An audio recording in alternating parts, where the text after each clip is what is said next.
एक दिन इंद्र बड़े अहंकार से अपने सिंहासन पर बैठे थे और बहुत से देवता, ऋषि, गंधर्व, किन्नर आदि सभा में उपस्थित थे।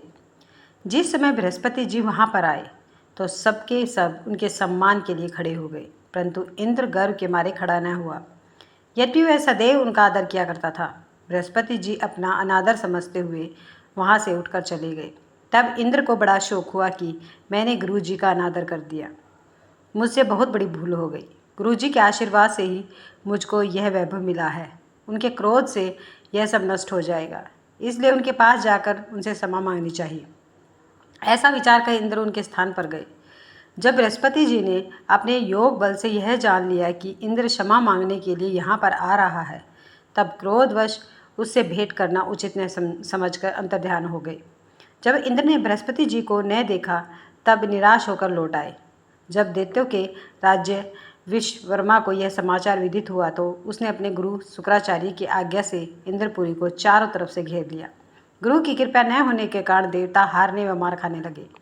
तब उन्होंने ब्रह्मा जी को पूर्वक सवित्रांत सुनाया और कहा, महाराज, दैत्यों से किसी प्रकार बचाइए। तब ब्रह्मा जी कहने लगे, तुमने बहुत बड़ा अपराध किया है जो गुरुदेव को क्रोधित कर दिया। अब तुम्हारा कल्याण इसी में हो सकता है कि त्वष्टा ब्राह्मण का पुत्र विश्वरूप बड़ा तपस्वी और ज्ञानी है, उसे अपना पुरोहित बनाओ तो तुम्हारा कल्याण हो सकता है। यह वचन सुनते ही इंद्र त्वष्टा के पास गए और बड़े विनीत भाव से त्वष्टा से कहने लगे, आप हमारे पुरोहित बनिए जिससे हमारा कल्याण हो। तब त्वष्टा ने उत्तर दिया, पुरोहित बनने से तपोबल घट जाता है, परंतु तुम बहुत विनती कर रहे हो, इसलिए मेरा पुत्र विश्वरूप पुरोहित बनकर तुम्हारी रक्षा करेगा। विश्वरूप ने पिता की आज्ञा से पुरोहित बनकर ऐसा यत्न किया कि हरि इच्छा से इंद्र वृषवर्षा को युद्ध में जीतकर अपने इंद्रासन पर स्थित हुआ। विश्वरूप के 3 मुख थे।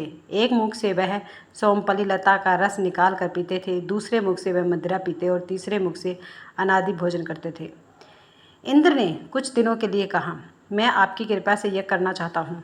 जब विश्वरूप की आज्ञानुसार यज्ञ प्रारंभ हो गया तब एक दैत्य ने विश्वरूप से कहा, तुम्हारी माता दैत्य की कन्या है, इस कारण हमारे कल्याण के निमित्त एक आहुति दैत्यों के नाम पर भी दे दिया करो तो अति उत्तम बात है।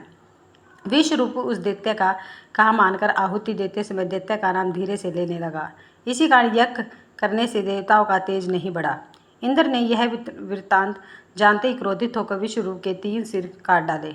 मदपान करने से भंवरा, सोमपली पीने से कबूतर और अन्न खाने वाले मुख से तितर बन गया। विश्वरूप के मरते ही इंद्र का स्वरूप हत्या के प्रभाव में बदल गया। देवताओं के 1 वर्ष पश्चात करने पर भी ब्रह्म हत्या का वह पाप न छूटा तो सब देवताओं के प्रार्थना करने पर ब्रह्मा जी बृहस्पति जी सहित वहां आए। उस ब्रह्म हत्या के 4 भाग किए, उनमें से 1 भाग पृथ्वी को दिया। इस कारण कहीं कहीं धरती ऊंची नीची और बीज बोने लायक भी नहीं होती। साथ ही ब्रह्मा जी ने यह वरदान दिया, जहाँ पृथ्वी में गड्ढा होगा कुछ समय पाकर वह स्वयं भर जाएगा।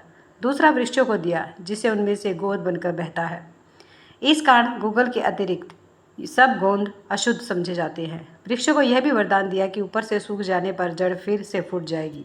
तीसरा भाग स्त्रियों को दिया। इसी कारण स्त्रियां हर महीने रजस्वला होकर पहले दिन चंडाली, दूसरे दिन प्रघातिनी, तीसरे दिन धोबिन के साथ समान रहकर चौथे दिन शुद्ध होती है और संतान प्राप्ति का उनको वरदान दिया। चौथा भाग जल को दिया जिससे फैन और सिवाल आदि जल के ऊपर आ जाते हैं। जल को यह वरदान भी मिला कि जिस चीज़ में डाला जाएगा वह बोझ में बढ़ जाएगी। इस प्रकार इंद्र को ब्रह्म हत्या के पाप से मुक्त किया गया। जो मनुष्य इस कथा को पढ़ता है, सुनता है, उसके सब पाप ब्रह्म जी महाराज की कृपा से नष्ट हो जाते हैं।